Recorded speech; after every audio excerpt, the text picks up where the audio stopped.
Hello everybody and welcome back to Mr. Worm's Shoutcast. Today I'm going to be playing a 2 versus 1 versus the Insane AI. I have watched the YouTube videos on this several times, memorized everything that they have told me, and then tried it, and none of it works. So I'm going to go ahead and show you how I get it done. I'm going to go ahead and send the probe out here after I send him to the mineral line just the first time. And I'm going to go ahead and send him all the way across the map. Okay.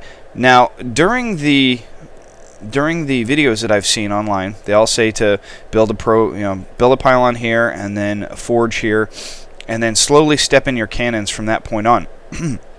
Well, luckily for me, Blizzard has gotten wise to that, and if you build anything on top of this ramp here, they will pull, I would say, roughly 80% of their drones and go ahead and kill it. So I'm going to go ahead and drop the pylon here at the bottom.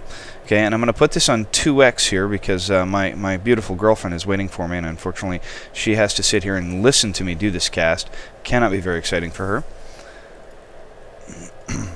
And then I'm going to go ahead and drop the pylon up here, and what this does is it pulls all their drones, or as you'll see, a good amount of their drones off. Okay, so this is just confusing the AI. Okay, and then they will go back. Just over and over and over again. All I'm trying to do is just reduce the amount of time that they're mining. As you can see, I'm getting a nice little increase as I continue to chrono boost out my harvesters. And I'm just going to rinse repeat this process as much as humanly possible. Okay, just trying to keep their income low. And you can see purple here oftentimes will pull all their drones to get it done. And now I'm just going to minimize and maximize. Okay, so I'm going to try and get it as close to the edge as I possibly can. Okay, and that's going to maximize their walking distance, because Blizzard has thoughtfully said if it's above this ramp, you guys are just going to pull everything you have on it.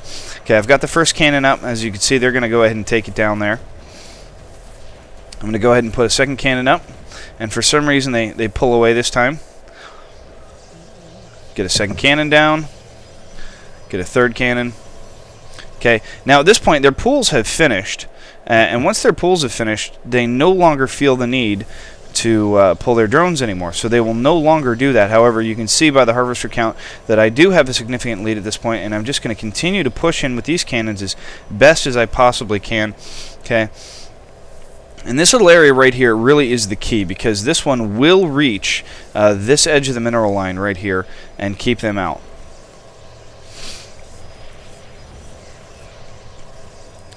So now there's a couple of Zerglings out. They're trying to harass, but of course, you know, cannon's not the best thing for Zerglings to try and take out. So, especially not without a decent amount of numbers. And that queen's going to come up here, and that queen is going to die. Now, the basic theory behind this, and I did have to try this several times, was that you have to get right into this creep spread right here, and you actually have to get these cannons down before this creep spread maximizes. Now, I don't see any tumors, obviously. I don't have any observers. But as I'm watching this in the replay, there should be some creep tumors, but there isn't. This is quite a bit of creep spread, particularly up in here, if it weren't for that hatch. But the placement of that hatch really, really messes with me. So now I'm going to get some gateways down. Okay, and I'm going to continue to build as many cannons as I possibly can. I really, really, really want to reinforce this as best as I possibly can. Okay, and you do have to remember to expand as soon as you get the chance, because you're going to need to continue to get harvesters and continue to drone up.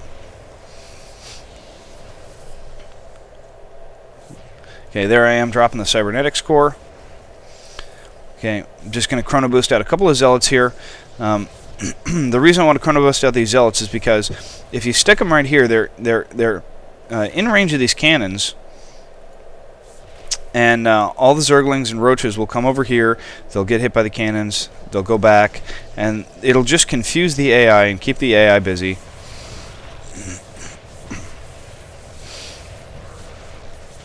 Okay. At this point, I'm just going to speed it up just a little bit.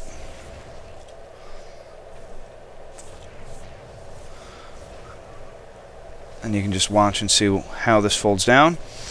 Get 2 more gates. Just got my zealots just sitting right there, just posted up. You see how the AI gets confused. Okay, I'm just preventing him from mining as best as I can. I've got him down to 5 harvesters at this point. Okay, I'll slow it down for a second. Chrono boosting out that research. Purple tries to make a push. Obviously, that is way too many cannons for purple, so purple's just going to go ahead and back off. I'm continuing to drop gateways. Okay, at this point, you can see I'm getting my expansion up because you are going to get mined out fairly quick.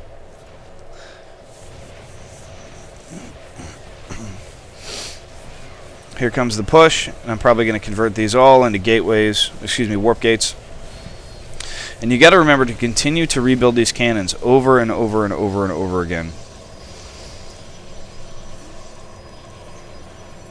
Warping in some stalkers, and stalkers really are the best way to take care of this, I believe, because they've got range, and a ranged unit that can step back into a cannon line is fairly effective. Probably going to lose a cannon or two here, and they only focus on the completed cannons, so it's okay to put down new cannons around cannons that are already completed, because they will focus down the cannons that are completed and not focus down the cannons that you have building.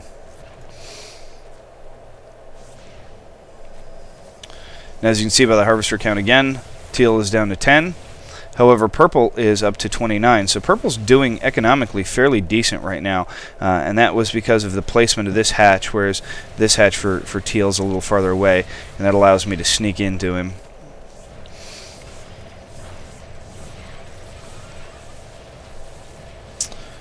By the way, this map, I don't remember the full name of it. I believe it's Twilight something or other. This is the map that I generally saw everybody else doing this 2v1 on, and so this is the one that I chose just out of habit. And after attempting to do the cannon rush so many times and failing because of the changed AI due to the patch, I just went ahead and continued on with it. I'm sure I probably could have found an easier map or a better way to do it, but this was the way that I got it done. I'm going to go ahead and continue to try and focus on teal here for a little bit. However, purple has a fairly worrisome army at this point. He is 80 over 48, so he's got literally double the army size that I have. Here I am throwing down 3 more warp gates on the outside. And you can see I've got my expansion up and running at this point, and I'm really starting to pull ahead economically.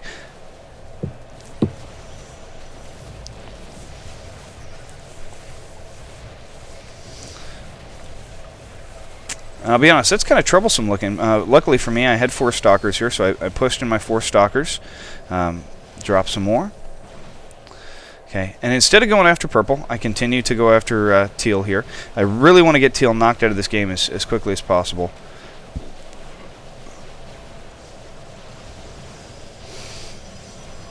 Continuing to rebuild those cannons.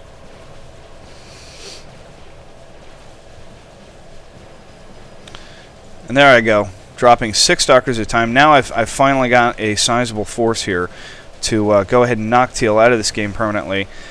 And this is going to make it a 1v1 instead of a 2-on-1, and with me in the economic lead at this point. However, when I look at the income tab, it looks as if purple is pulling in quite a lot more than I am.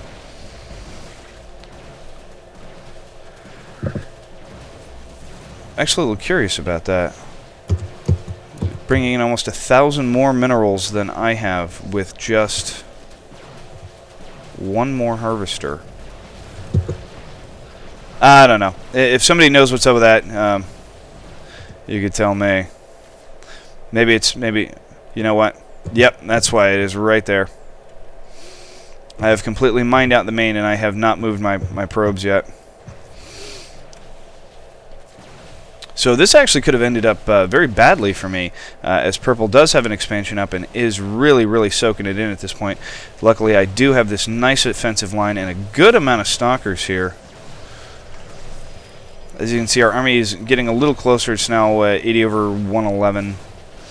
However, I do have the offensive advantage here because he's going to continue to try and push in. I've got a fairly decent concave on this little area right here, and this is really going to hurt him in terms of army.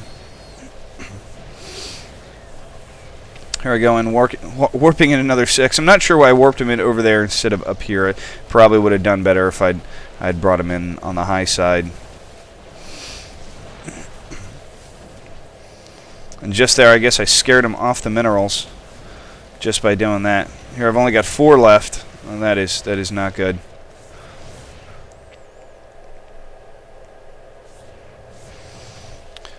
So it looks like I finally did a probe transfer.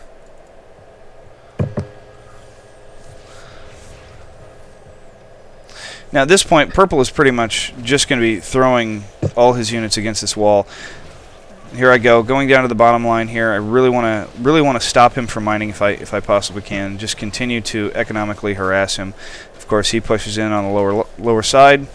I continue to reinforce, pull back into the cannons. And these cannons are going to do a lot of damage. It's really just going to chew this up as we watch the army tabs completely flip-flop on either side here. And now his army is pretty much all but gone at this point. As you can see, 41/65. He's got some more army in here somewhere, but I do not see it. There it is. It's because they were building. Now, I'm going to go ahead and do a 4x here. All you have to do is just continue to push in over and over and over again. At this point, continue to reinforce. And this is pretty much going to be a GG at this point. Now, I did not know that he had the secondary expansion. I really wish I'd known about that earlier. Otherwise, I would have... sneaky little drone. Sneaky drone. Buries his head in the sand there. I was wondering where that guy was hiding. And there, of course, goes all his food. Take out his tech structures. And of course, I've dropped an additional expansion over here, which you will need. You will need that additional expansion. Or at least I did. You may not. Your micro may be way better than mine. In fact, it almost certainly is, because my micro is terrible, ladies and gentlemen. And player 4 goes ahead and GG's, and that's how you get it done. Thank you for watching. If you have any questions, go ahead and email me at Wreekin, W-R-E-E-K-I-N, @live.com. Thank you very much, and I will see you next time.